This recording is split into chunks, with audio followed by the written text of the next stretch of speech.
Welcome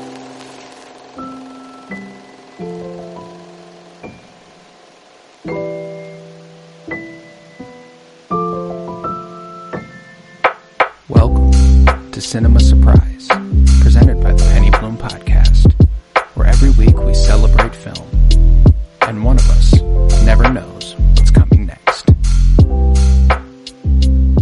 Hello, everybody, and welcome back to Cinema Surprise, presented by the Penny Bloom Podcast. Today, we continue with my penultimate pick of Season 1. This is movie number 10 in a season of 12.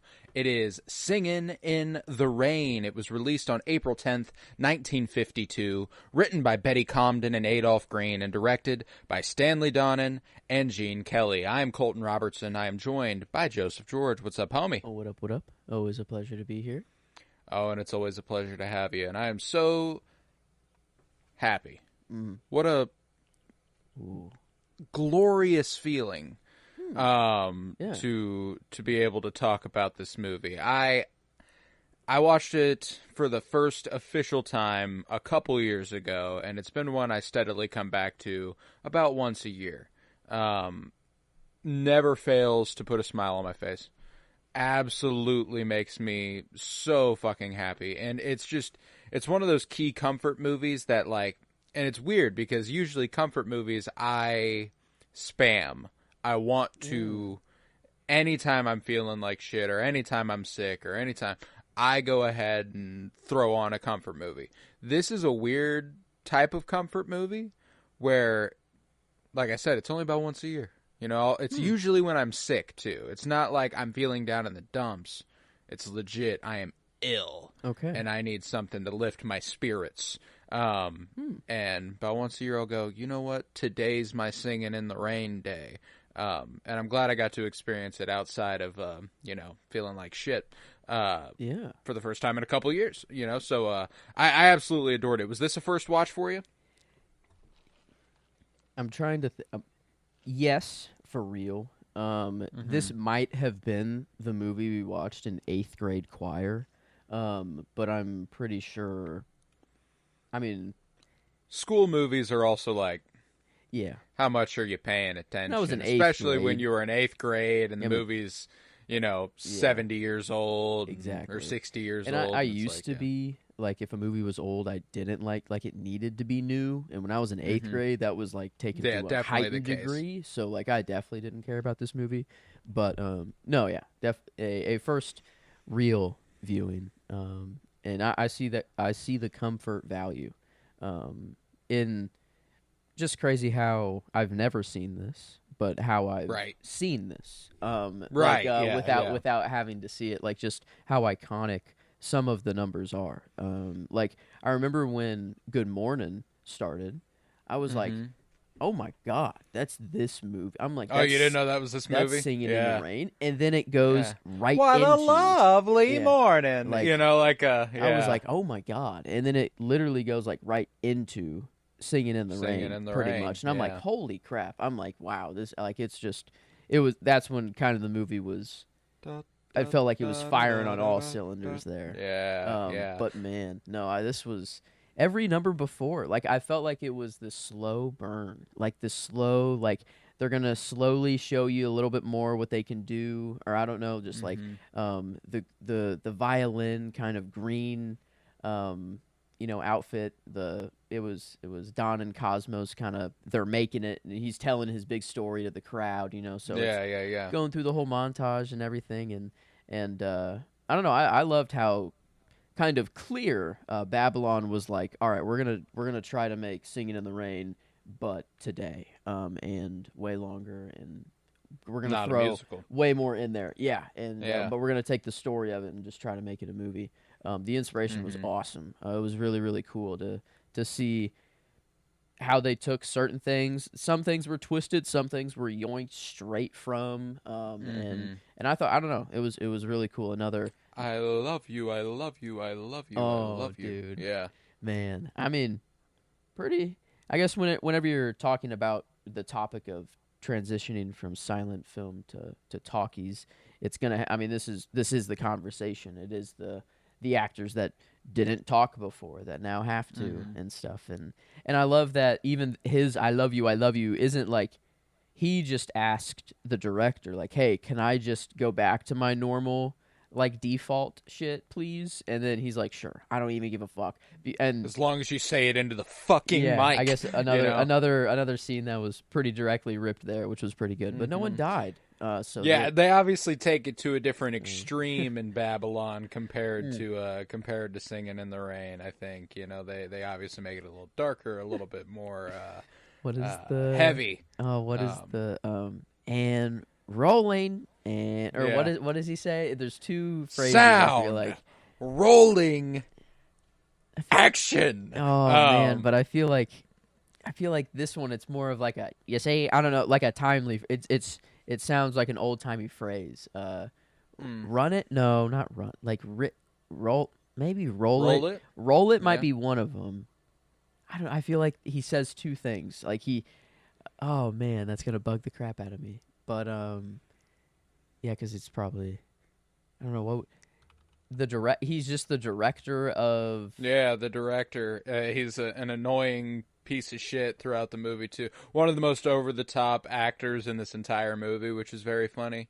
The gentleman who plays the director. He's also the guy, I believe, who directs the sequence where Don becomes a stuntman at the beginning. Yeah, that was sick. And he's like, geez, we're never gonna get this. They're never gonna send over somebody in time. No, like that whole thing. I appreciate that there is when it came to the flashback sequence, tonally, the movie is kind of formatted the way the Dueling Cavalier ends up being formatted, which is kind of funny. They show the rise and they do the whole little explanation at the beginning of how they got there, and I want to sing, etc. They do that, and then they show when was the transition from talkies to, or like when, what, like year, what, like is it around 1927? Oh, okay. It was about 25 years earlier. I was gonna say, Are they trying to say that this is how this movie was made? No, sort of thing, and this is a very. They were accurate to the time. This movie was set in 1927. Okay. It revolves around the jazz singer coming out and being like, it's never going to take off. That's a terrible idea. What the fuck are we talking about? Talking pictures. This is a terrible... Cosmo being like, and that's what they said about the horseless carriage. I love Cosmo. Cosmo's an easy character pick today. Dude, come on. Yeah, he's the guy. He's the dude. He doesn't have any real story to him. There's no grand arc that he really goes on. He's just there. And he's just there. And he's there to provide whatever. If it's a laugh, if it's a dance, if it's to become a third, the screenwriter, to become the just the title. They need a new title.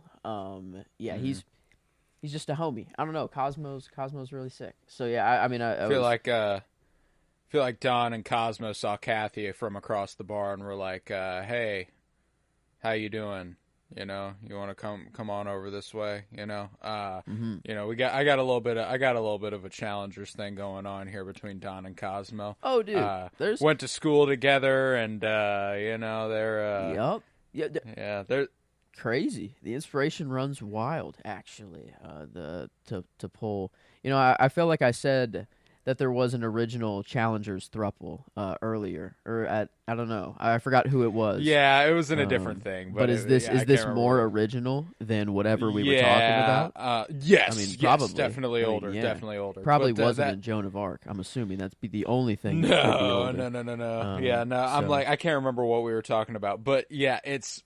Here we go. And obviously it's not as explicit here. You can't... it's 1952. They're making a family picture. The little kiss she gives him, a little peck, and when he falls over the couch, could have been a little smooch on the cheek. No. And right before that, too, right before Don and Kathy kiss, Don and Cosmo shake hands, and if the mic is one of their faces and I'm Don. If this is Cosmo and That I'm is Don, they're true. like this. That is true.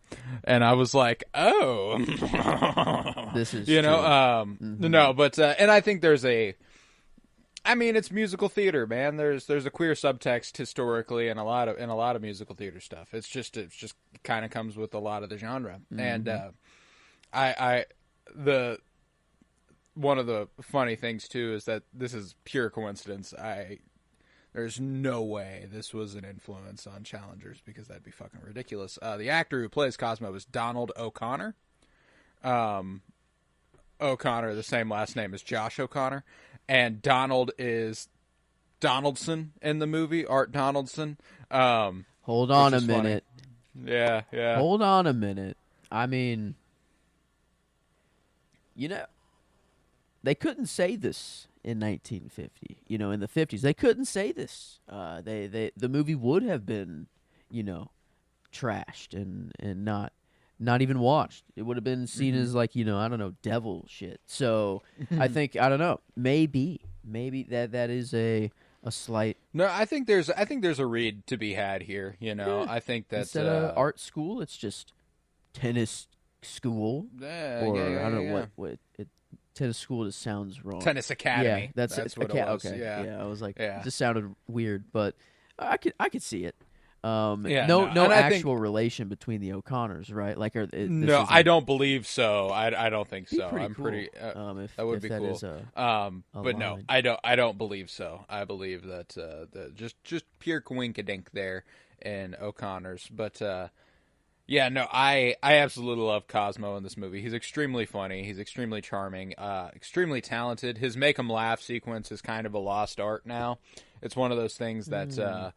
Probably had theaters in uproarious laughter in 1952 that, just kind of makes you, doesn't even really make you giggle now. It's just kind of like, this is, Cosmo. And it's just one of those things that, like, it's a really good indication of how much comedy evolves over time.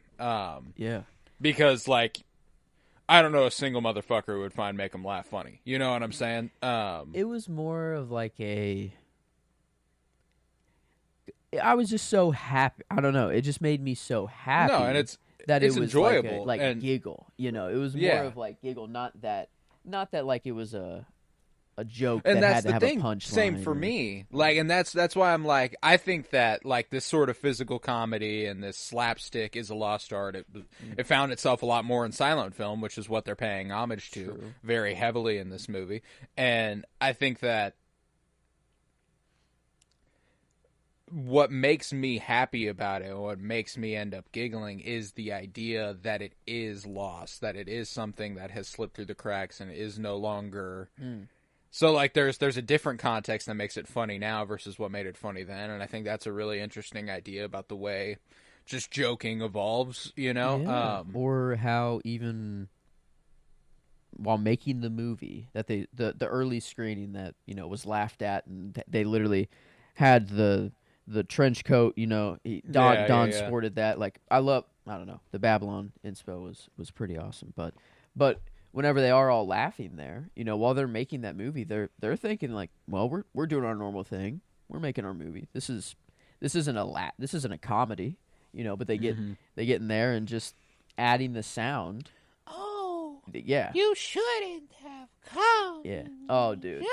I mean, that was pretty good. That's still fun. I mean, that's funny. There's a lot of stuff in this movie that's straight up funny. Make 'em Laugh was just the example in my head of a comedy that is kind of a lost form. Yeah. And obviously slapstick is never going to, like, slapstick and physical comedy is the first comedy everybody learns, which is why I think everybody's kind of immune to slapstick and physical comedy, because when you're a kid, when you're a baby, what makes you laugh is is stuff being physical. It's people going making funny faces and true. That whole thing. That was really cool. I mean, the facial control. And that's the thing, is it all required so much talent. Like, it's not like it was something easy. It was all impressively done. The way he was flipping himself around and landing on the ground and, flipping off the walls and then flying through a wall. Like that's really cool shit. God, I want to be able to backflip off a wall so bad. That's right. That's been on my bucket list for so long, and he just does it twice, and then I'm like, I feel like he's about to it's triple dunk. A lot of it's about commitment. That's true. You could probably do it. But you can if you have the ability to sprint, you can probably backflip off a wall. Yeah, he got pretty high up there. And these walls, I don't think they're straight up. They are angled a little bit, so the illusion is it's helping. He can do it a little bit, but the first step is an angle, I think, and then the second one's straight up, so he can vault off. But still, even so, that's still cool shit. And yeah, I'm too afraid to. I'm afraid to break my fucking neck. But it's probably possible. You just got to commit. Probably possible. You just got to fucking commit. go. It is kind of like a backflip on a trampoline. Like front flips are harder, but a backflip is more natural. It is easier, but it's scarier. So you don't want a backflip. It's like, I don't know. It is scarier. But yeah, Cosmo was. I couldn't really go with anyone other than Cosmo for my character too. The dude was. I loved his style. Bro, man, can we bring these vests? No jacket, just the long sleeve vest and pants suits. I fucking love it. And sometimes how it seemed that their pants were connected with their vest almost. And it was I don't know. That was really, really cool. Maybe it was just that well tailored to them. That it looked like that, but I love this style. And Cosmo, I don't know, his hair, everything about Cosmo. I dug his character. So yeah, I don't know. He was definitely the favorite off the first watch for me. So kind of, I don't know. I do like sharing or spreading the love, but he was kind of a no-brainer, man. He's just the most fun and exciting, and he's extremely funny. The one-liners he's delivering at the beginning of the movie, whenever Gene Kelly gets mobbed by fans, and he's like, "Cosmo, call me a cab," and he's like, "Okay, you're a cab." That shit's really funny. I love stuff like that, and that's obviously just a really on-the-nose dad joke, but it's good. He's like, where does she get off talking to me like that? Well, she's irresistible. She told me herself, like shit like that. I absolutely love how quippy and witty he is. Cosmo, remind me to give you a raise. RF, sir, give me a raise. I loved that. He's always so jokingly and always so whatever, everything else. But then the concept of money came up and he was like, you know what? Actually, no, I do. I need some recognition here. He was like, I love how, at the beginning too, he gets out of the car and the crowd is like, oh, and he's like, oh damn, oh damn, whatever, and he just goes stands next to the microphone and he almost gets to talk, and he doesn't even get to talk to the and then dignity, but always dignity, yeah, and a pretty I thought that the relation Lena. Yeah, I don't know why I was going Lancey for a second there. Lancey Lou was the other one that came up, and yeah, but Lena and Dawn. I thought their relationship was actually legit at the beginning for how I don't know, just how he was talking it up, and then it got to the movie set, and then her just sitting in the chair, and then not giving him a single thought, and then being like, oh hey, you're gonna be an actor. Lena, you busy tonight? Yeah, then, actually no. Well, I am. That whole thing. Man, I love just the voice. Dawn, just every line that he, I don't know. It's kind of it's a shitty line for him to say of being like, "There's never been anything between us. There's nothing but air." I don't know, but it's just so it's he doesn't go that classic with it. I don't know, but it's just he has this air. No, that's it. And it's Gene Kelly, man. Gene Kelly's fucking awesome. He's absolutely magnetic. There's something so charming and smooth, and he's got swagger in abundance in a way that a lot of modern movie stars and very few people since him have had. It's a very particular type of game he has, and I think that what he manages to do with it is really incredible. I adore Gene Kelly movies, like from these 50s MGM musicals, from An American in Paris and The Pirate and Brigadoon and all of these. They're vastly different musicals, but they always have Gene Kelly at the heart of them, and it always makes them really, really good. It makes them hit hard. He's a great singer. He's got a fantastic voice, but obviously what he does is dance. Jesus Christ, can the man fucking move? Because even when he's dancing next to Cosmo, who is an incredible dancer, you cannot look away from Gene Kelly. Like, Gene Kelly is who is commanding your attention. It's really impressive, because you realize there's a difference between someone who is a really, really good dancer and someone who is a great dancer when you see something like that. Yeah. It's like the minor leagues versus the pros. It's like the minor leagues versus an average person. You're still like God tier to an average person, like a minor league player. But even fucking like LeBron James versus Dion Waiters, professional, still both majors. Like, there's like the best of the best versus someone who is professional, but like just a professional. Wanted to ask. I got a weird hint of Jim Carrey mask, inspiration with like the way Gene Kelly kind of smiles, and like the way, I don't know, like facial structure. I feel like Jim Carrey took facial inspiration somehow out of this movie from both Gene Kelly and Donald O'Connor. I feel like the whenever Cosmo was doing his fun, make him laugh and doing his whole face thing,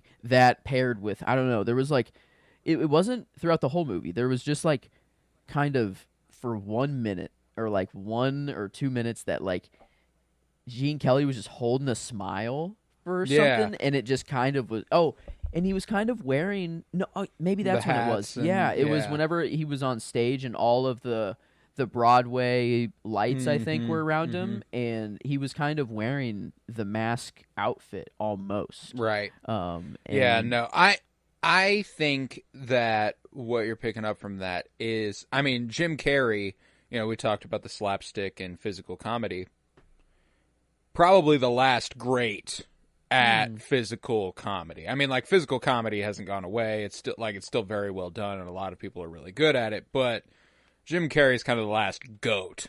He's the last one who everyone was like, well, this guy is fucking incredible, And I think that there's an idea that since they are also emulating the silent film era in this time, and they are trying to bring that to the screen, and musicals also have the expressiveness, typically stage musicals have that expressiveness that silent film used to bring, and I think that's what's cool about the MGM musicals, is that they feel like stage productions. They are filming it and they are movies, but they do feel like you're watching a Broadway show or something like that. And I think that is, more than anything, what you're picking up is Jim Carrey's influence from the silent film era, and that expressiveness and that sort of just that presence. And I think that Gene Kelly really emulates it well, and Jim Carrey takes it to a different level, because The Mask is a very particular and very good example, though. Like, if you made the face that Jim Carrey has when he's actually in the mask form, and you just gave him like a normal skin tone, he'd look a lot like Gene Kelly, which is interesting. That would be because his face is green. We could just has anyone done that? Or I guess I don't know. Just given the mask white face, what he would look like normally. Yeah.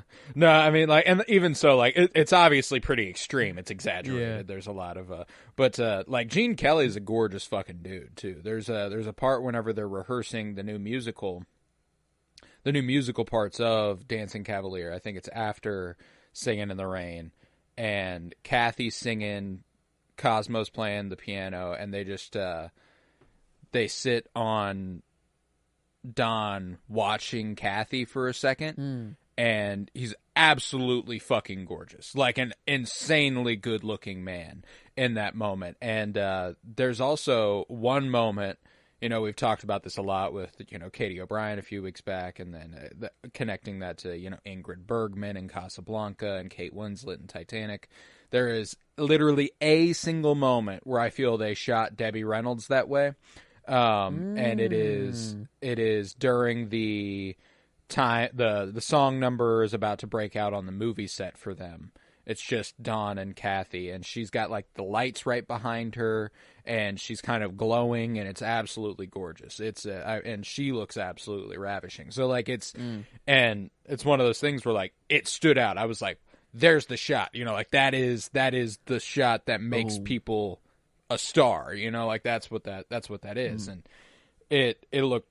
this movie is fucking gorgeous to look at, dude.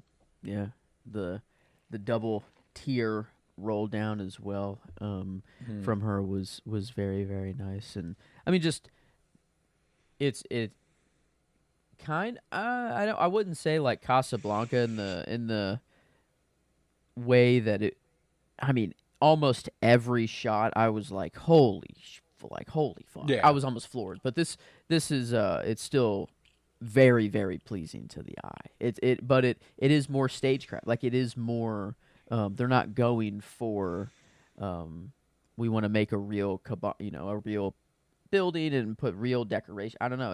There was this air of stagecraft to it, and like whenever they're in the car, you know, just driving and in the background behind them and that sort of thing, and you don't care. Like it's like it works for this movie because they're constantly on movie sets and they're going back and forth, and I love like that's what one part of that made Babylon really cool is that it was kind of this fourth wall breaky meta. We're making a movie while we're watching a movie. They obviously had to make that movie too, and all this sort of thing, and so you're kind of thinking about of that during the movie, and then also you just have a really good heart, you know, like emotional story unfolding in front of you. Is the movie's just good as well. Like so, it's every single layer. Like it's just really, really cool to think of the history of this moment. You know, this switch is really, really crazy to think about, and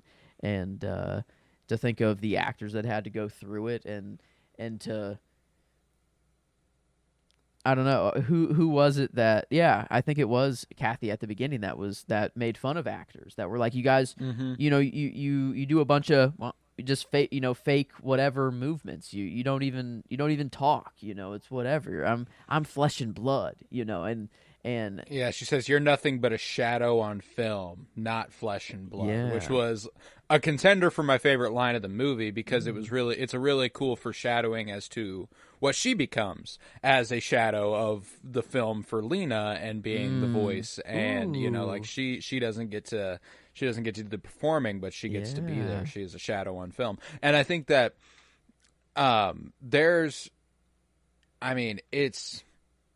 it's a gorgeous fucking movie, man. And I think that portraying this switch is obviously a very fruitful period. And I would like to watch more actors who made this switch, like actually, in real life. I think that would be a cool thing to see. I love the way they portrayed the making of silent film as well, you know, when him and Lena are doing their silent film scene and it's all blocking and it's all face and it's all like they are saying whatever they want to each other, but they're doing the whole you snake, you reptile, they're actually not saying, and they have a great chemistry all the while too, you know, like and Lena even comments on it. She's like, how could you possibly not feel something real when we do that, you know? And oh man, he's like, I'm a great actor, honey, get the fuck over it, you know? I mean, how that is nuts. Also, like to be that professional to do that, but then like the director and the people behind the camera, like hearing this conversation too, and they're like, yeah, hey, looks good. No, like keep it going. It's looking really great. You look like you love each other, but they are no, they're at each other's throats. Yeah, I don't know. It is really. I wonder like because in Star Wars, like in suit Darth Vader, apparently says a lot of funny things, or not the line that Darth Vader actually says, and because it's just voiced over. And I wonder how often, like in silent films, just they're saying the exact opposite of like what I don't know, or they're just saying something stupid, completely. But sometimes the mouth, they do mouth. The mouth does line up, word, like or something. So it's clear that they actually are saying some things, but other times it is just blabbering, Well, and a lot of times, they'll have an outline. We saw this in Babylon as well. They have an outline of what the script is supposed to say, and then they'll be watching the film, and then someone will be like, "Okay, make her say this here." Like you don't have to. You don't have to have it written, essentially. You can just kind of block them and make them move around and tell them what the scene is and be like, okay, go for it. And then afterwards, they're like, here's what she's saying at the time, wow, that's kind of crazy. Like that you can kind of write the dialogue after the movie's been made. And like you just have to write the story, the bare bones of like what has to happen. There's probably a really great advantage to that. That's too. That's what I was kind of getting at. Is like I bet that's why movies were just I don't know. I don't think every movie back then was just goated and great, but I mean there's a lot of steps along the way that just it has to be good. Like whenever they're filming, it only has to look good. That's all that matters, and they have to. But everything has to be thought of before because it has to be caught on film, on camera. Everything has to be right there. And, man, yeah, I always kind of get there. In Babylon, I always return to this conversation as well. It's like, man, I wish we could go back to this era, of making movies where everything had to be thought of on this minute detail, and we couldn't just be like, all right, well, we'll fix it in post, if it is bad. And cause I don't know, it shit in, shit out. Like you can only whatever you have, the bare bones of what you got. It can only be that good. I don't the post can't really make it much better. I think it can increase the value of it. That's for sure. But I don't know. I love watching these old movies. Like it's been so nice. And after watching this one, it got me to even think of like, man, do I want to switch my movie up last minute and go with like an older one. Oh, really? I didn't, but I almost did. It actually almost got me to do it. But yeah, I don't know. Joan of Arc and then Singing in the Rain. We got some oldies in there. We got Casablanca earlier on. We got some good oldies. So that was my I don't know, but it almost got me to. Like I love this era. It's awesome. I can finally appreciate it as well, and that's a big factor of it. Is that I'm finally the movie watcher that can watch these movies and not just be like, yeah, well, I can recognize that it's critically made well. I'm actually enjoying the movie too, which is pretty huge. So, this been a nice. I didn't think I'd be checking off this many on the Babylon checklist so fast.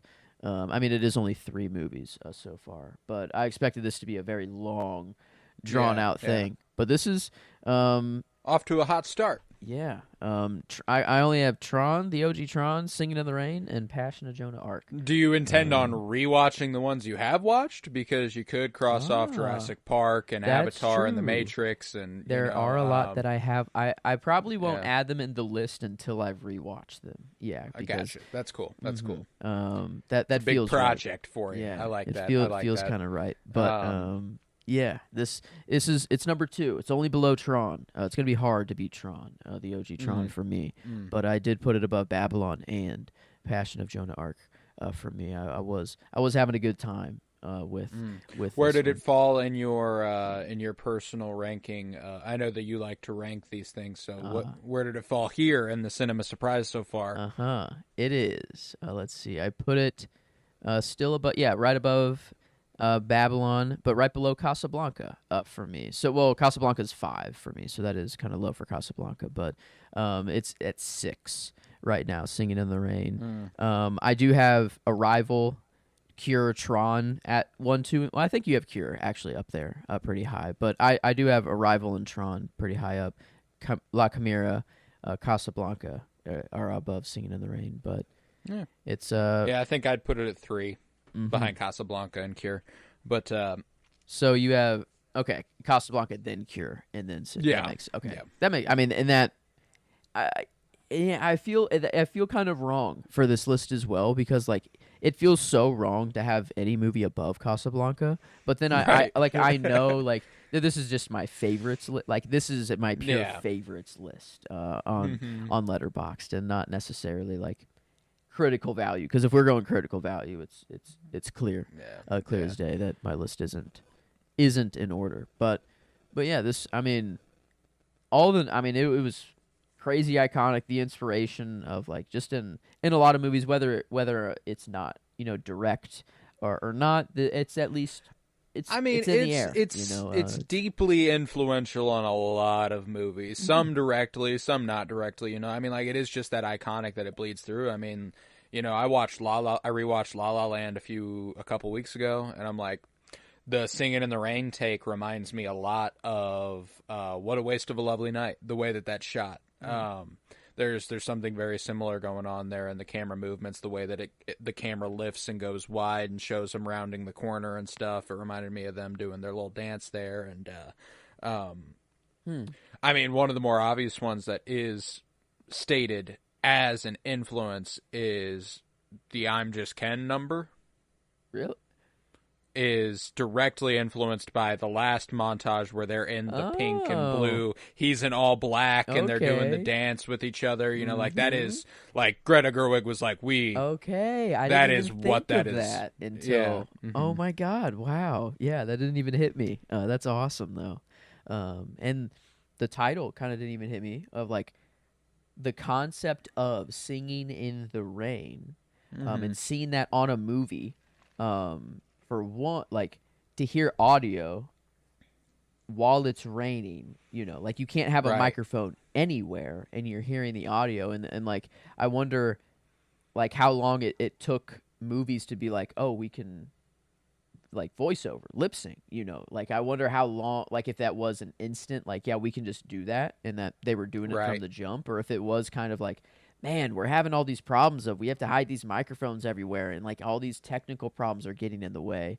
And then, I don't know, that that was one of my favorite scenes, is when that idea hit them. Like, whenever it's 1 a.m. or whatever, or I guess they're talking through the whole night is the idea, that we talked the whole night through. Good morning, good morning to you. Yeah, and I don't know, that conversation there of them just realizing, like, oh yeah, like, oh my God, why don't we just do this?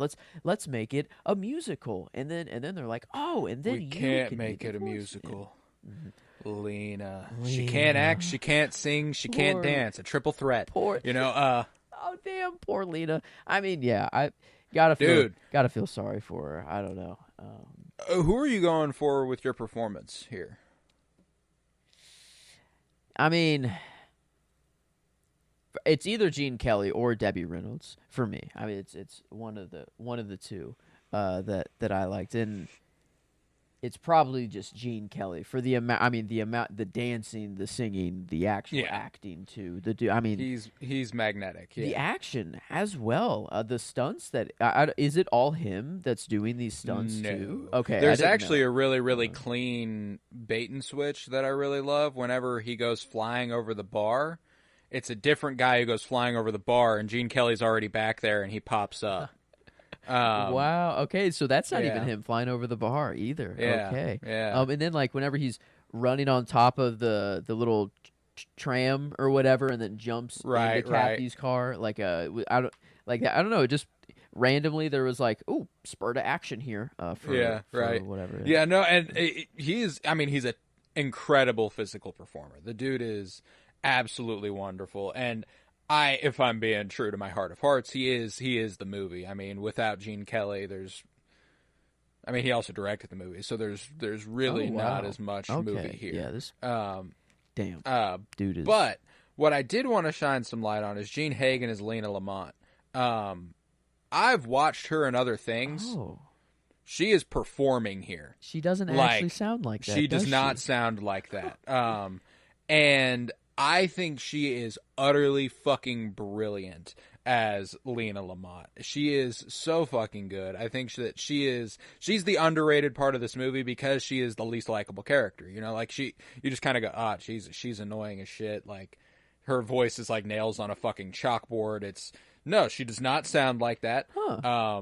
And she is really, really, really good. There's I love whenever she tries to turn the tables at the end of the movie and she walks into RF's offices and like, actually, legally, I don't think it's in subparagraph 34, page 5. You know, like that whole thing. I love the air she's possessing there, and then I love the resolution of this movie. The ending of this movie makes me so happy, and they're like, speech. And she's like, you know what?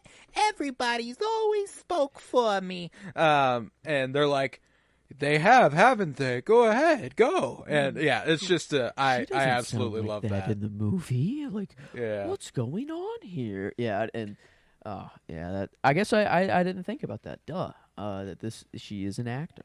And she's putting on a voice here. And she's really good at it, man. Like she possesses that air. Though I can't stand them. Can't. Yeah. And she gets one can't in there. I feel like at the end, which was pretty good. Her vocal coach. Can't stand them. Can't stand them. Oh man. Okay. I didn't. You know what? I now that I'm out of the movie and I don't actually hate her, or I don't. No, yeah. There's not actually like hatred towards her. Or anything. It's just yeah. No, but like the character is deeply unlikable. Yeah. That is part of the point of the character, and it is one of those things that you can lose sight of. But I will go with Gene Kelly because Gene Kelly rocks, and I absolutely adore the way that he. I mean, it's his dancing for me. His dancing absolutely. It's sweeping. It just makes you feel like you're in another world. It's so fantastical. I absolutely adore it. The legs, man. I mean, like, he can just move his legs in ways that, I don't know. It is just fluid. The dude is fluid. He understands his body. I don't know. Like, it's a weird thing to say, but he does. And he does. And yeah. No, so like that was the other, like, in terms of pure acting performance, I might go Gene Hagen as Lena Lamont, but there's a lot else that singing, Gene Kelly has to do. dancing. Yeah, he has to do the singing, the dancing. I mean, he is the heart of the movie, and I think that ends up prevailing. But I was really, really impressed with Gene Hagen because I watched her in a couple other things. I love her in Adam's Rib. That's a fantastic movie from the 40s, kind of a battle of the sexes sort of idea there. That's and way ahead of its time, if you ask me. And who was I don't know who that was. It was just a random dance number. Green dress, dude. Super green dress. Maybe a little tick tick boom inspiration. Didn't think of that one till just now, but that was just whoa. Like I love that they were just like, well, let's show you. We're in my head at least 1950 anything just pre-19. And if I hear the word 19 in front of anything, I just think like prude, sex. They don't really. It's not an open thing, It's very whatever. But this was, I don't know. This was like, hey, let's show you we can be sexy at the time, Well, and there's an interesting thing that happens. I can't remember when. It's called the Hays Code. The Hays Code was implemented, and that's when we switched to our rating system. Oh. Prior to that, it was either approved or not approved. And when the Hays Code came around, it kind of... Wow. There was never sex scenes, strictly, but there was some sexy stuff in old movies. And it's pretty interesting to see that, like, Babylon kind of talks about that part of the movie too, like whenever they switch from the silent films to the talkies, and, I think it's with, I can't remember her name, but the singer who's like, the chick who dates Margot Robbie for a while in the movie. I can't remember the character's name, but, they're like, they don't want this anymore. They want morals. They want integrity. Like there is a switch that, like, there's a constant progression and regression in society in terms of accepting sex and being prude and all this stuff. And I think that that role is played by Sid Charisse in this movie. I absolutely love her too. She's in a couple fantastic musicals. Another Gene Kelly one, Brigadoon, she's really good in, and The Bandwagon, one of my favorites ever. Both of those, I believe, are directed by Vincent Minnelli, who is a wonderful musical director. But yeah, no, I mean, yeah, Sid Charisse, she is a dancer, bro. She can go. Yeah, that was, and the kind of, I don't know if it was meant to be like this, or it's just cool, just showing off all the different fashion, since it like just going one by one and just being like, here's some fashion at the time, or the pajama, and it's like a full blown costume. That's pajama. That's what you wear to bed or to get comfy there. I mean, sure, but no, that was really cool to see. Just culminates kind of like in a gorgeous shot too. That's the overhead true. aerial shot, dude. That could be the shot. Now that I it's yeah. good. I mean, there's it's so good. many to choose from here. I don't know why. The one that just kind of stood out to me was at the end of Singin' of the Rain, whenever he's just he hands the umbrella off to the one old guy, and he's just, I mean, dude is living life. Feeling it. He is feeling it. Yeah. So it was more of just kind of for the moment, not the shot. Well, and it's also but you've been there, you know, like the way that he's like, I love the way that Gene Kelly can physically express something that you felt, you know, like, and that's one of the things that lends him to being my favorite performer of the movie. And obviously he puts it into words with Singin' in the Rain itself, which is a great song that he performs just fucking perfectly. That's one of the most iconic scenes in all of movies, whenever he jumps up on that lamppost and he twirls around it and everything. Come on, man. And I don't know, and that's the, in a movie theater, that would be it's crazy to hear a sound come out of the screen, but then to have rain and then hear the I don't know, I feel like that would be kind of like it's the perfect... the tap dancing, dude. The tap dancing all movie is fucking incredible. And then to put him, he can't tap dance in water. What's tapping is splashes. Oh. It's like he's splashing water, which is making the sound that he would as a tap dancer. Those have to be added in after as well, I guess, too, right? Or is that like, or are we here? How were the? Well, I guess no. This isn't 1920. This is 1950. So, like, are they actually recording the actual sound of the rain? I'm assuming they're also actually recording the sound of the rain as well, and probably. Yeah, I guess, because in my head, I'm thinking in the sense of how the movie is saying that they're making the movie, you know, sort of thing. But this isn't 1920 whatever. So they have, I'm not thinking of how they actually made the movie. That's a whole different layer. That's pretty cool. That I haven't even thought of. But man, yeah, it's kind of, it is like this. I hate to keep bringing Babylon up, but it's so cool when a movie can go beyond the movie itself, and like you can gain so much more from, I don't know, it's a historical kind of piece. It's a thing that, it's a recurring cycle of you thinking about it, like them making a movie inside of a movie, and you're watching the movie I don't know, it is this you can't quite pin it, but while you're watching it, it adds an extra layer of coolness to it, and I love movies like that. And this one, because what's even cooler too is that in 1952, this was 25 years ago. The switch from, I see, yeah, silent films to talkies. Kind of like a 25-year anniversary. You know, now we're watching a 70-year-old movie about a 100-year-old topic. Damn. You know, and that, like, it adds a different layer to it. And like, I think that's one of the important things that this movie kind of lends itself to, is Gene Kelly even refers to himself in the movie as a museum piece. You know, like there's still value in it, and there's still beauty in it, and there's still influence and all these things, but obviously it's not appreciated on the level it once was. I mean, on a general audience scope. I'm pretty sure this was, I guess I don't know what the reception was like. I'm assuming it was pretty well received in the 50s. But now it's seen as a classic, like a certified. Now it's seen as a classic, and it's one of those like now we've gotten to a point where people don't like musicals. You know, like that was the selling point for The Dancing Cavalier.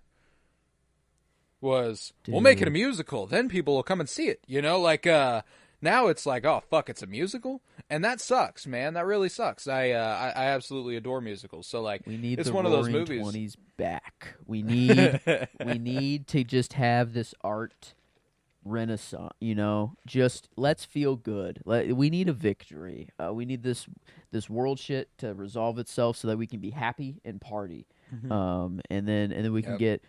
People will just love these movies again because I feel like we're just on the whole happier.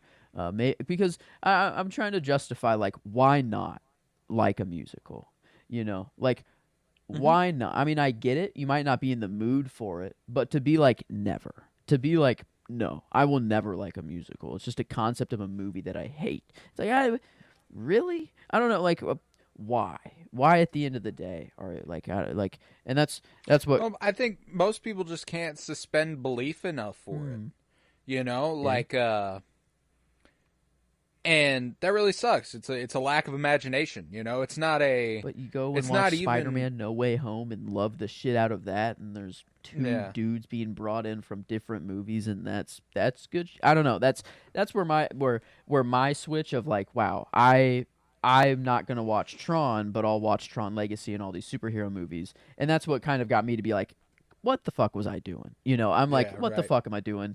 A movie is a movie. Like, I'm going to watch anything. So that's... and that's a realization that not everybody comes to. It definitely is. And it's only one that I came to within the last couple years, you know? Like, I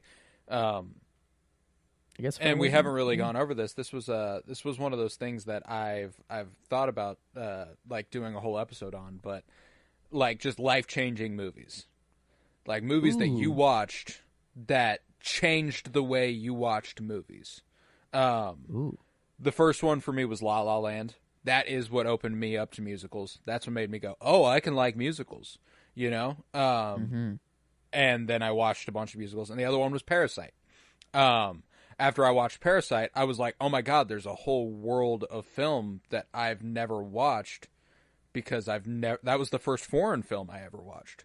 You know what I'm saying? So like, there became like, those are the two most world opening movies I've ever watched because they're just like, you watch one really good movie and it can change the way you watch movies, you know, like, it was Parasite that made me go, oh my God, I need to watch good fucking movies, you know, like I would almost put Babylon in the list, but not.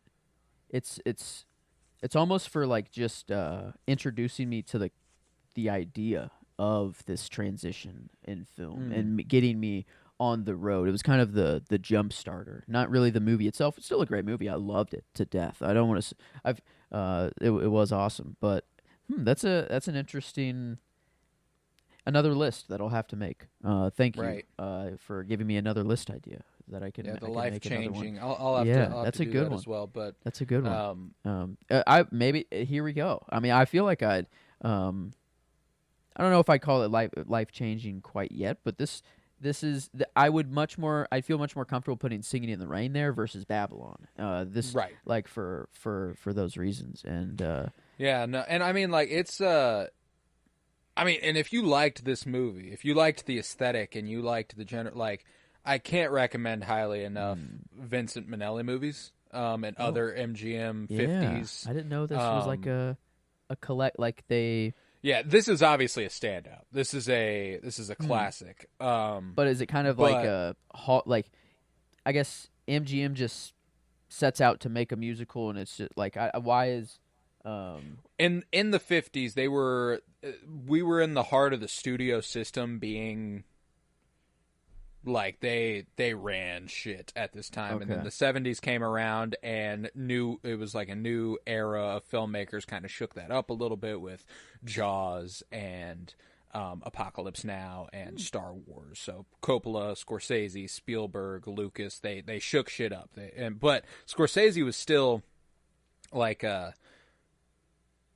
what he always wanted to do was make big budget studio movies, which is funny, like it feels like what you want to do is but these are what inspired him in that way. That's why he made a movie called New York, New York, which is basically just a giant homage to this era. And it actually stars Liza Minnelli, who is the daughter of Vincent Minnelli, the director I've been mentioning. So there's and Robert De Niro, but there's just a grandiosity that MGM was willing to pour into their musicals at the time. This is where they put their budget. This is where because it was also at a time whenever, Westerns were the most popular thing in the action market. That was the big deal. That was what it was. Westerns and musicals. That was basically the American box office. Those were the hits.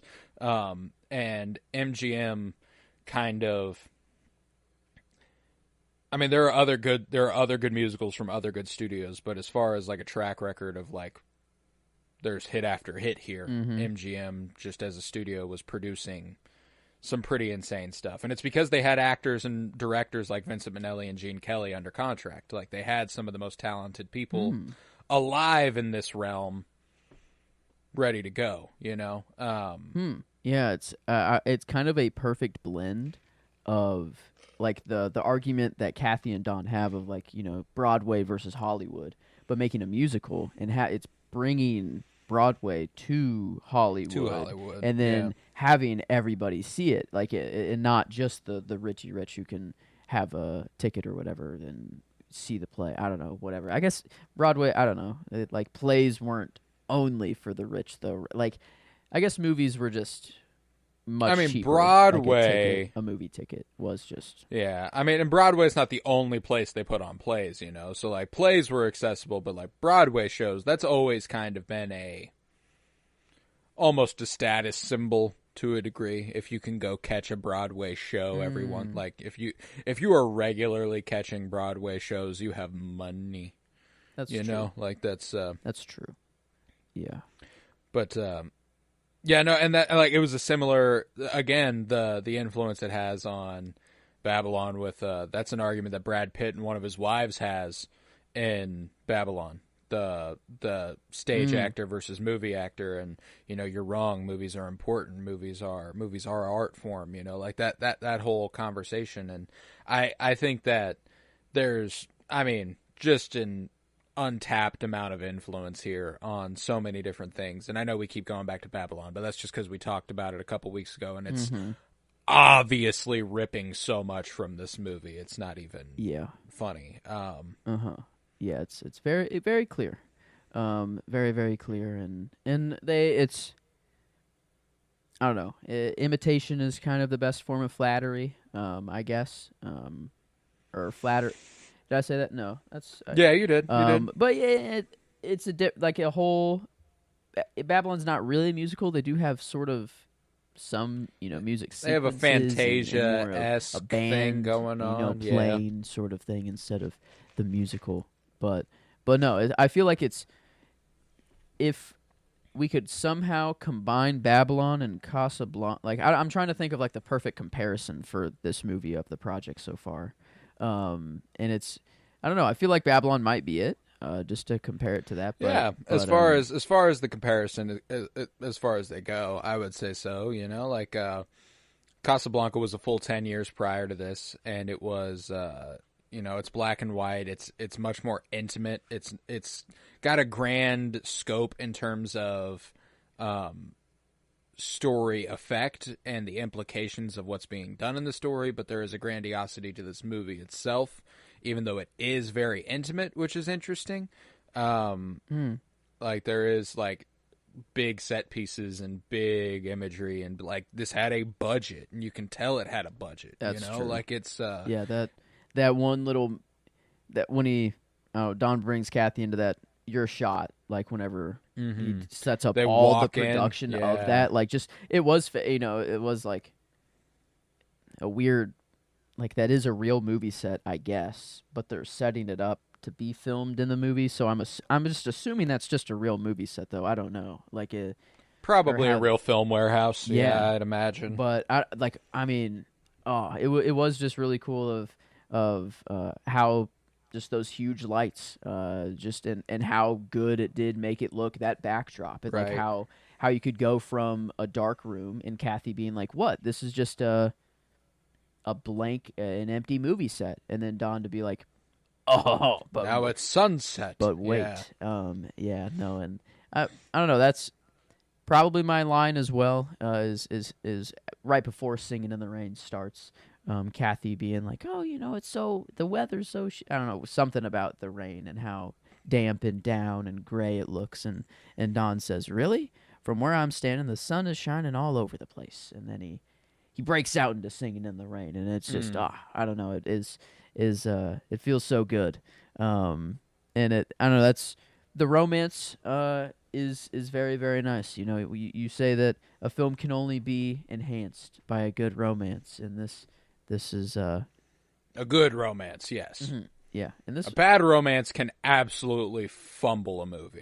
Yeah. This one's good though. This one is very good, very strong, very, very good. Just you do feel so good. It is kind of a perfect sick comfort movie. I see, like, Singing in the, I don't know. It is like, while other shit can get you down, you can still feel good and feel I don't know. This is gonna be a perfect. Like I imagine myself having some like chicken noodle soup when I'm sick and just turning on "Singing in the Rain." It's even better when it's raining. Oh, when it is raining. Oh, that's the peak viewing experience here. Man. But is your favorite scene of the movie your favorite musical number, or do you have a different favorite scene? That is kind of the selections I have in there were a lot of musical numbers.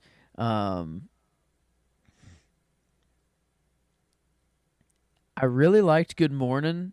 Just the song itself. I think "Good Morning," like just the vocal, everything about it, I think is like my favorite. But man, "Singing in the Rain" was probably the best just overall. I'm feeling good. Like just what it makes me feel. And there's a classicness to it that's just like. Like, so, I'm not going with "Singing in the Rain." However, I kind of want to go with a scene though. Like not a. I don't know. But I feel like that's the strength of the movie is the musical numbers almost. Yeah, so no, I have no problem going with the musical number. Like, that is where the emotion is expressed in the movie. So that's why, like, I'm going with a musical number. I like "Singing in the Rain." I think is the most well done scene in the movie. I think that is that's the defining scene, one of the most iconic scenes of all movies. But I'm going with "Moses Supposes." Moses supposes his toes are roses, and it's the vocal coach, and sorry about that.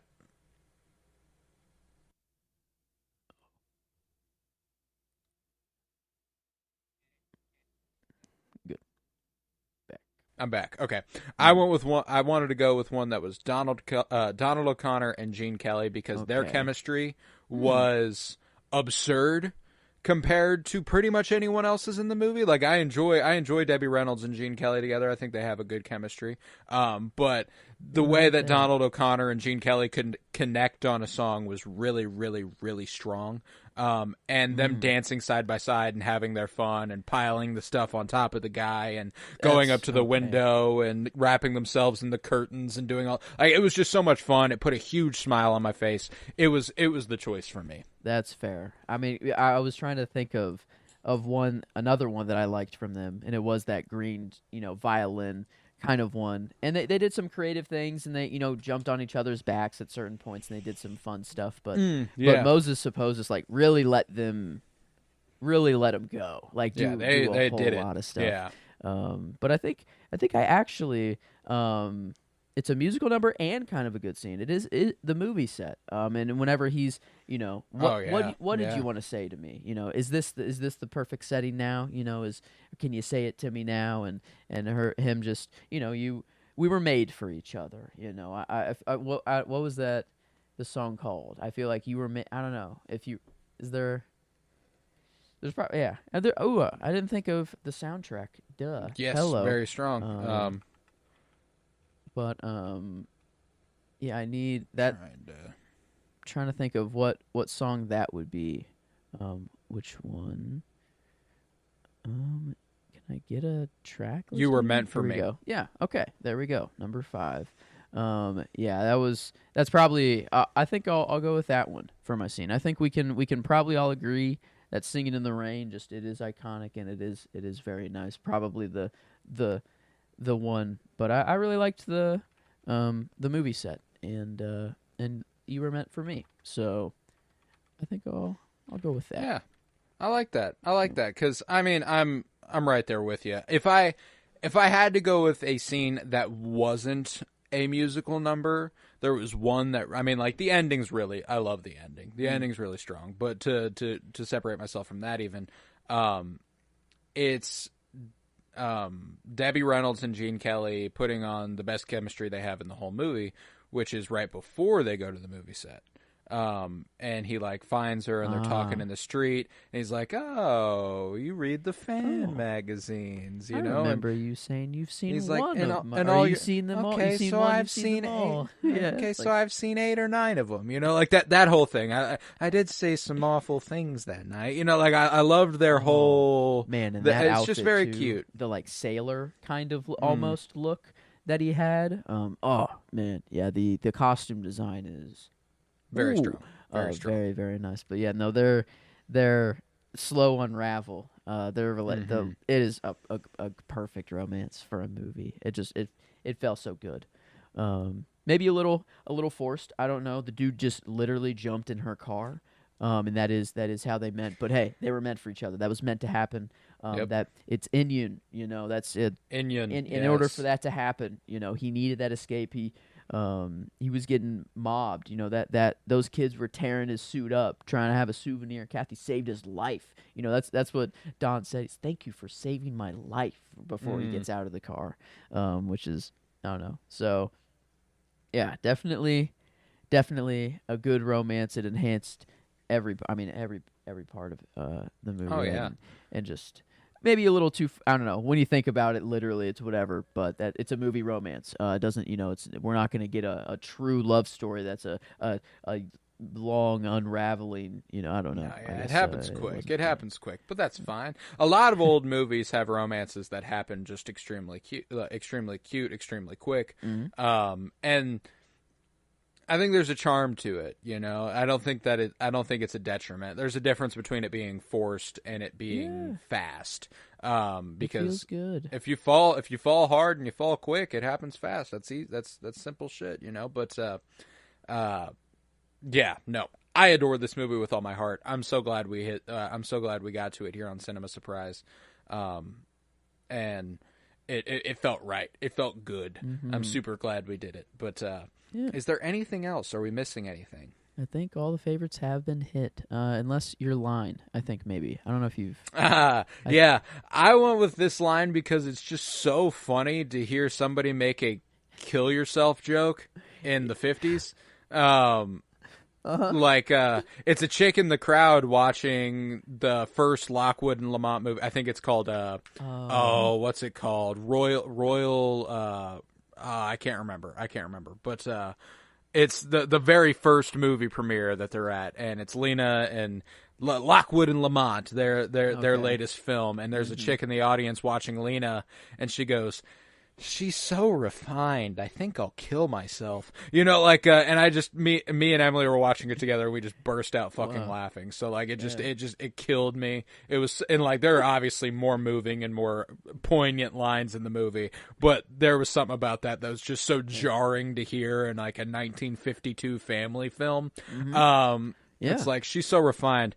I think I'll kill myself. You know, like, it's not expected. There's something about those jokes that, you know, shouldn't be funny that is pretty consistently funny to me. Oh, but they are.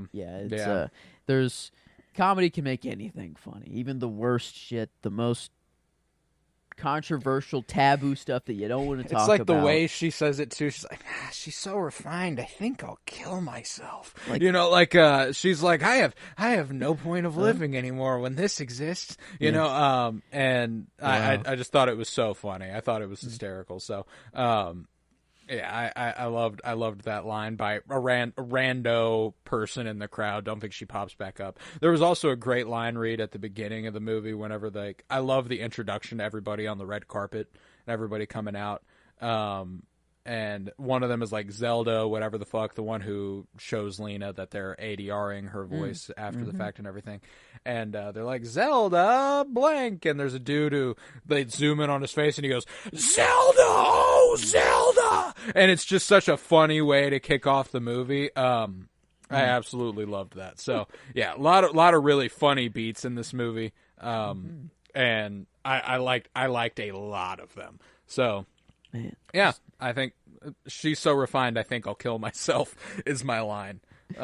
Perfect. No better way to end it. To wrap it up. To wrap up our thoughts on it. But no, movie had everything. Made you cry, made you laugh, made you want to get up on your feet and dance. And also just a nice to sit back and watch for the eyes. Was very pleasing. So yeah, all around, we're firing on all cylinders here. This is the Criterion thing. Like on I don't know. Like, is it a Max thing only, or is it a Criterion thing to like talk before the movie? I don't know. Like, did you watch it on Max, or do you have a physical of this? I watched it on Max. Yeah. Did you? Was there like a little intro of them? I don't know if it was Criterion actually, but it was just kind of like a. And up next, Singing in the Rain, it was a guy, I don't know who the dude was, but he was just talking about it and talking about like the history of the movie. It was like a 2.5 minute thing before the movie, and then they did it like after the movie too. I didn't get that at all. Huh. Okay. Yeah. I feel like it did it for Joan of Arc as well on Max. And I think it was I watched thing. Joan of Arc on the Criterion channel, so it was maybe there's something different there, but yeah, no, didn't get a little, and I mean, like, there's something with the older movies that have like historical significance that they give you a little preamble for. Yeah, like, hey, like, yo, here's what you're rips. about to watch. Yeah, by the way, this is historically significant. Yeah. But yeah, it was. I don't know. Really, I wonder what number this is on the Criterion. The collection. I don't think this is in the Criterion collection. Not? Okay, so maybe I am remembering something weird or different at the beginning. I don't know who it was. Some white dude talking about the movie.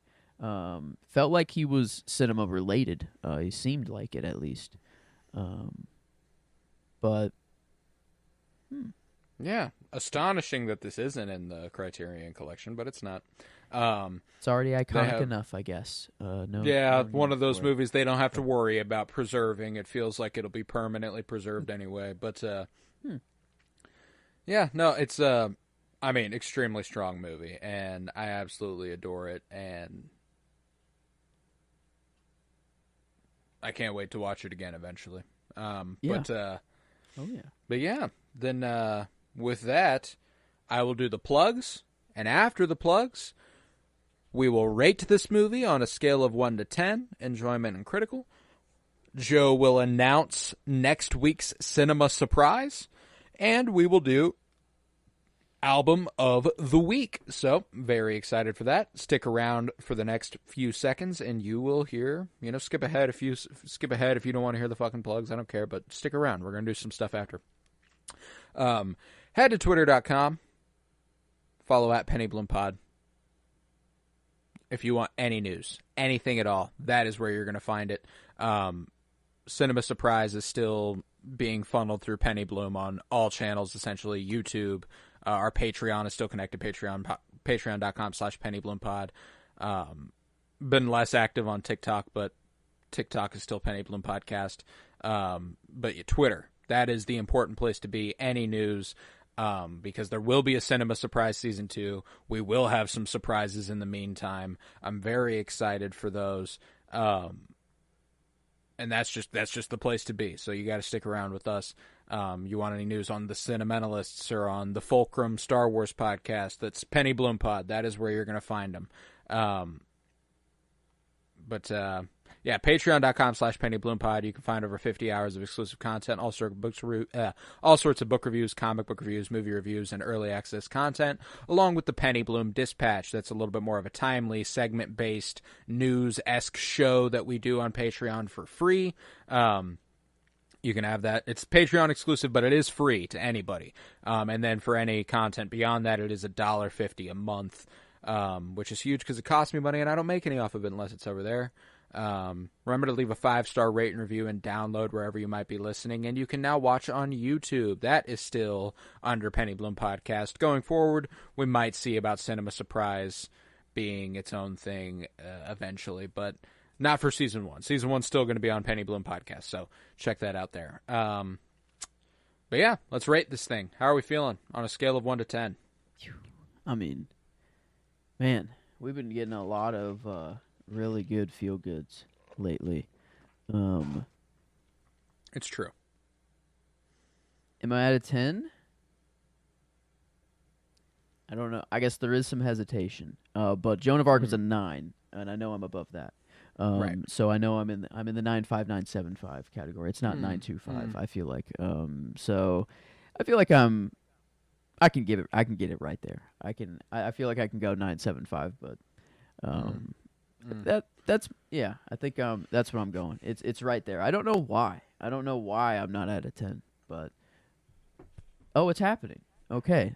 For the Sumai has been invoked. I'm gonna make it a 10. I'm gonna make it a 10. It is. I haven't used it yet. I'm confident my last pick I won't need to. So might as well. Yeah, might as well. And if I regret it, I regret it. But we only have one more episode in the season, so I don't really fucking care. It's cool. I've saved it for this moment. I've saved it for now. You know, this is why I needed it. So yeah, I'm a 10 on Singin' in the Rain. It just makes me so fucking happy. It makes me smile ear to ear, and you know, it doesn't move me to tears the way that a lot of other movies that I absolutely adore does.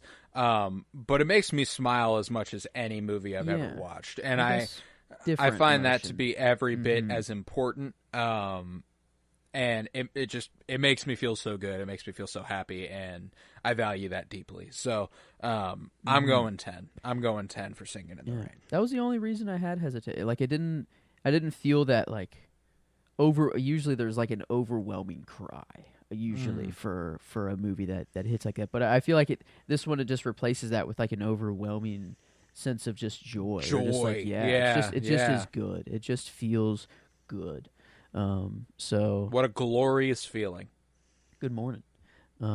Yeah, this is probably be a soundtrack I'll be listening to for a little bit. It'll be in the rotation for a little bit, that's for sure. Yeah. But, no, it's strong. Okay. Man. It's strong. Okay, so a 10 there. Nope, can't change that.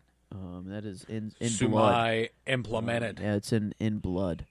Bold that to remember. Yeah. For those who are joining us for the first time, the Sumai is absolute say. We get one per season on Cinema Surprise. And Joe used his week 1, episode 1. I'm using mine week 10. I absolutely love this movie. You get to use it in one category. You get Sumai. You get absolute say in the rating. So I invoked Sumai. I gave it a 10. That's that. Yeah. But now I cannot pull Sumai on critical, and I don't think I'll need to. That's rarely the place where we do that. But how are you feeling critically on a scale of 1 to 10? I feel pretty I'm in between again. Joan of Arc and Casablanca. Joan of Arc was a 9. Casablanca a 9.75. So I know we're somewhere 9.25 or 9.5. I'm comfortable with that as well. I think the performances are super fun. I think we're closer to Casablanca as well. I mean, it is visually fucking gorgeous, dude. I mean, an unbelievable movie to look at. The dancing and the performances are also wonderful, and that's the thing, is that in a musical, you have more opportunity to be good, and you have more opportunity to be bad. And if you do a good musical, the movie's going to be fucking good. Is typically the case. You know, like it's and I know you can say that about anything, you know, action movies. You have every opportunity to be good, and you have every opportunity to be bad. If you do it good, it's gonna be good. If you do like, duh. But I mean, like musicals, I think there's a different level to that. Like it is the central point of a musical to be good at music, and if the music is bad, the movie is not good. You know, and I think that. And even if the music is good and the numbers are bad, it can ruin the thing. So like that's why I love this. Is it's firing on all cylinders. Everything about the music, everything about the performers, everything about the stagecraft, it all works so well. So I'm comfortable with a 9.25 or a 9.5, and I'm cool with the 9.5 bump there. I think 9.5. I don't know. I'm feeling it. We got a couple of those now. Cure, La Chimera, and Singing in the Rain would all be 10, 9, 7, or 10, 9, 5 pairs. Love that. All right. And they're all 96.66. Another 666 one in there. This one feels wrong. The first 666 did not feel like it at all. Right. But we'll go with the 96.7. We'll round this one off to make it. Yeah, make that's it a 97% there, yeah. and I love that. Oh, I love yeah. that. I feel like that's it's a fanciful place for it to land, and I'm happy with that because it's a damn good movie, a classic. It's iconic, and I feel like it deserves the love we just gave it. So, 97% closes out this episode on Singin' in the Rain. With that, Joseph, what is your final cinema surprise for season 1? So, you kind of know it's a 20s movie, and you I think have narrowed it down between 3.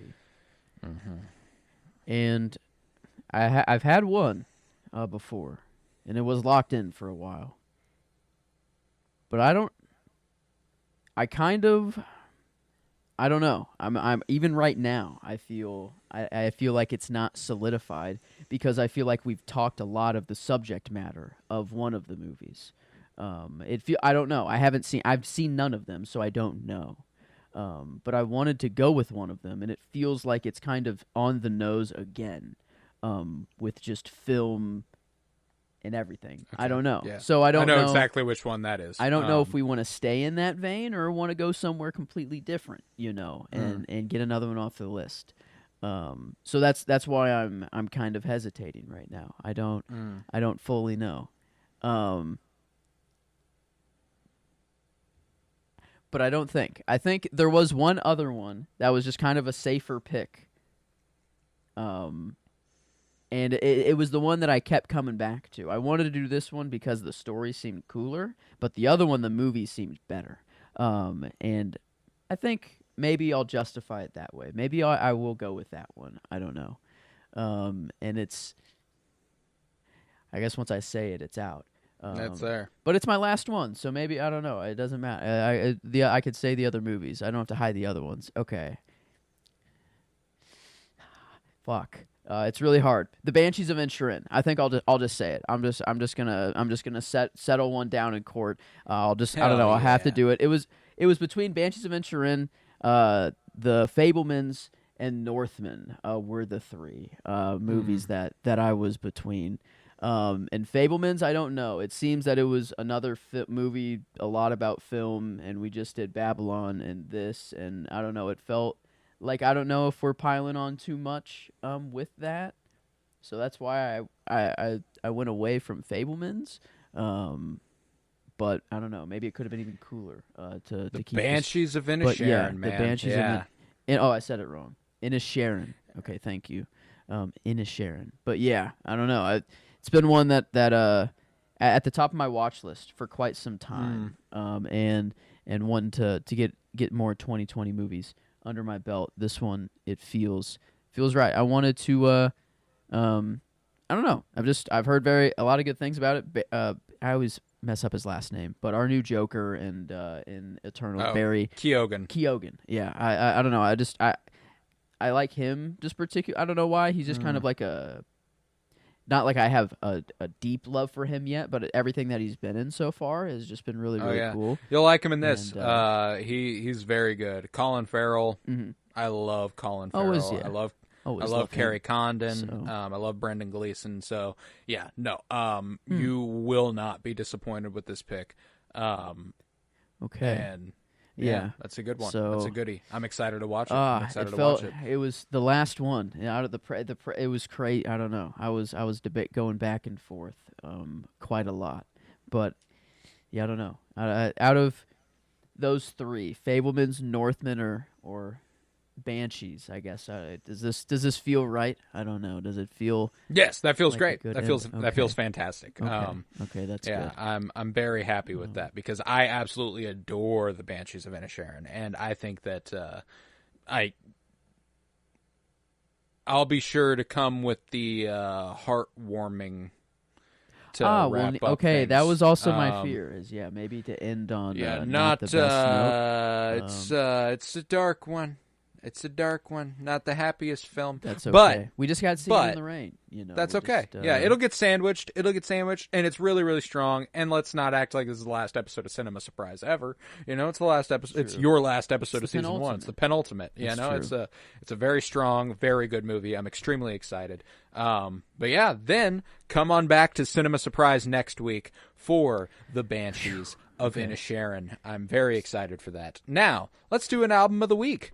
What do you got lined up for me today? Just kind of a new song came across my radar. I was mowing the lawn of all things.